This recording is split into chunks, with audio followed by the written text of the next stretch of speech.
మనము గాలి రాగుల్లో ఉన్నాడంట కచ్చెకట్టి ఆడాలిరా చిన్న పెద్ద అంట అమ్మవారి ఊరేగింపు అచ్చం కన్నుల పంట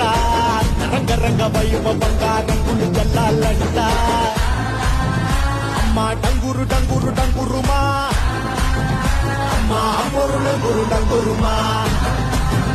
అమ్మ డంగురు డంగురు డంగురుమా అమ్మ అమ్మోరు డంగురు డంగురుమా రంగులని కలిసినట్టే ఉంటాయి రాజపుడు ఎవడి రంగు ఏమిటంటే ఎవడు చెప్పగలడు